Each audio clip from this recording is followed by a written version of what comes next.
कौन कपड़ा पड़ा ले ले रे? ए भैया ये लाइटिंग पोस्ट वाला कपड़ा ले ले। अरे फेंक सारे के।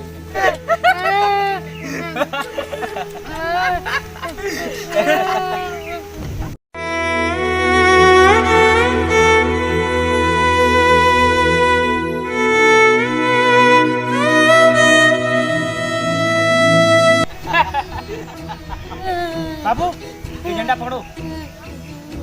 साले कुत्ते हरामजादे, तुम लोग को पता नहीं झंडा हमारे देश की शान है। साले तुम लोग से अच्छा तो ये 5 साल का लड़का है जो अपने देश की शान को आगे बढ़ा रहा है। साले तुम लोग को भारत में रहने का कोई हक नहीं है, चले जाओ मेरे देश से। साले तुम लोग को क्या पता देशभक्ति क्या होती है। जाओ।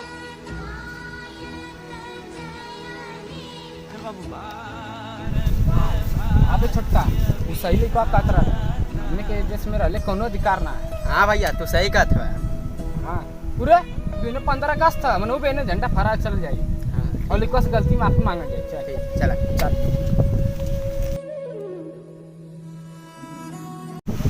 भारत माता की जय। भारत माता की जय। अरे कहाँ जा रहे हो? क्या हमने 15 अगस्त मनाया जा रहा था इसके बाद बात आ गई है। ठीक है वीरों, हमारी भारत माता को ऐसे ही नौजवान चाहिए। आओ तो गले मिलते हैं। इसकी खातिर कसम है हमको अपना शीश कटा देंगे, अपना शीश कटा देंगे।